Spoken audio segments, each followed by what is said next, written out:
property taxes and also any types of HOA, homeowner association fees, or even some metro tax districts. I've done whole complete separate videos all about this stuff. I know it might be a little bit boring for some of you, but I'm telling you, this is really important stuff to know about. And I definitely think if you haven't, you should watch a few other videos. I'll link one of them up above here so you can click that one and watch it after finishing this one. But when it comes to property taxes, Colorado is a little bit unique. In Denver, the average property tax annual rate is just over 0.5%. It's at 0.06%. So what that means is if you buy a $500,000 house, on average, you're looking to have an annual property tax bill paid that following year. You always pay your property taxes in arrears or after the fact. So in 2025, we're paying 2024 taxes, and typically it's about 0.6 or about 0.5%. So going back to my example, a $500,000 house at that rate, a 0.06% rate, or just for ease of numbers, we'll do a 0.5%. That's gonna be $2,500. That's the average. But one of the most popular parts of Denver these days are a lot of the areas that have new build communities, new construction. And the one caveat to this is a lot of times these are the areas with the higher annual property tax rates.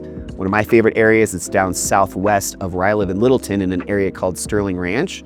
It's at about 1.4%. So not quite, but close to 3 times what that average is. So instead of on a $500,000 house, having a $2,500 annual property tax bill, you might be looking at $7,000 or maybe even a bit higher.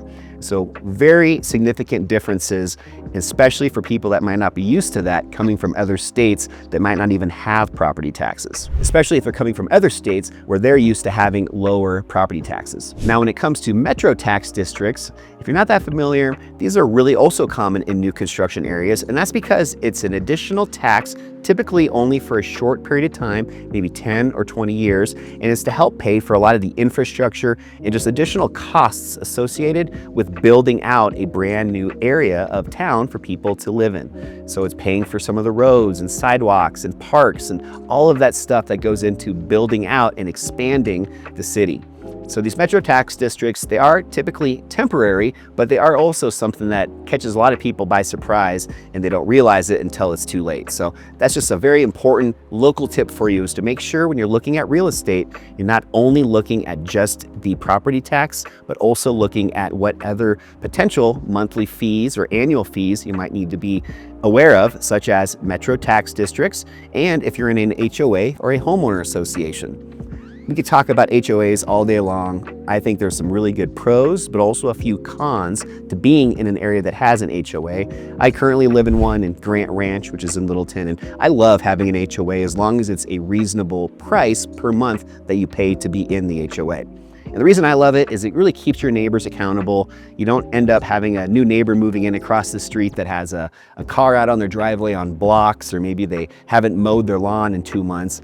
You can avoid a lot of those uncomfortable interactions with your neighbors, or just, things that tend to, affect your property values and just make your home not nearly as desirable to be living in when you have neighbors that just aren't taking the same level of care that you are on the home. So with an HOA, you're really able to eliminate some of that and just ensure that everybody around you will have the same level of expectation for how they keep their home and the quality of the neighborhood that you're living in.